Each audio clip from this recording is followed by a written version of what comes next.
Breaking news. Cuba has released contradictory statements about its citizens' involvement in the conflict in Ukraine.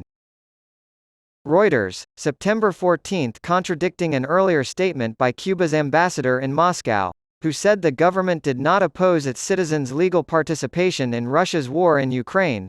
Cuban Foreign Minister Bruno Rodriguez said on Thursday that his country rejects the participation of its citizens as mercenaries in war.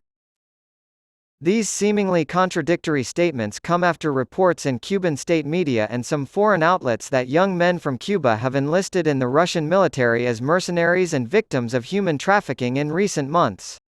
Rodriguez stated on social media, "The unequivocal and unswerving position of the Cuban government, in accordance with its national legislation, is contrary to the participation of Cuban citizens in conflicts of any sort and against mercenarism and trafficking in persons."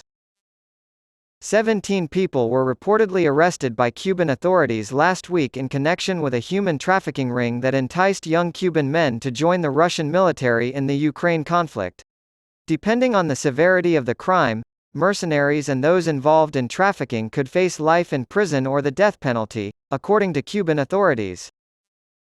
Earlier on Thursday, Cuba's top diplomat in Moscow, Julio Antonio Garmendia Peña, told Russia's state-run RIA news agency that all of those arrested in Cuba were Cuban citizens who had broken the law.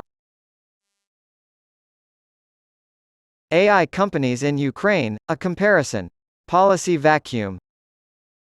It's hard to think of a more politically and historically insensitive comparison than comparing Ukraine to the phony domino theory advocated for Vietnam.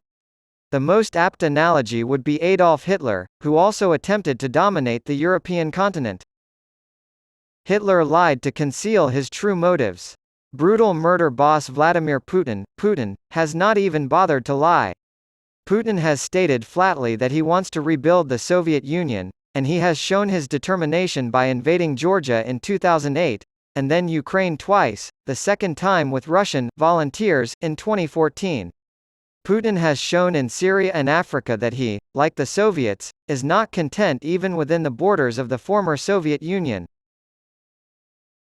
If Hitler had been allowed to continue, World War II would have ensued, leading to the deaths of over 30 million people in Europe. I think Putin is. One more thing. Donald Trump has never spoken out against the invasion. A wannabe dictator admires another wannabe dictator. But these well-off white businessmen feel compelled to make the rules that govern my existence.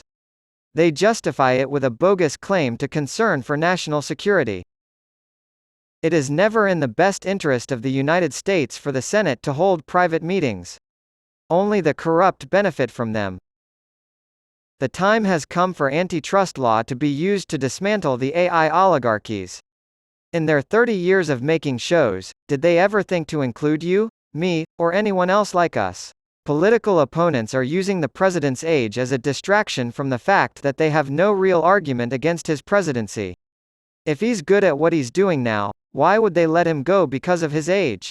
While strengthening, coordinating against Vladimir Putin's aggression, and expanding the NATO alliance, which, by the way, has provided peace and prosperity for decades, President Biden has passed generationally improving legislation, infrastructure, climate, chip manufacturing, gun safety, etc. It can be argued that Vice President Biden has been the most effective U.S. president in terms of foreign policy since Harry Truman, NATO, and domestically since Lyndon B. Johnson, Medicare and civil rights. The lack of a policy argument is highlighted by the discussion of aging.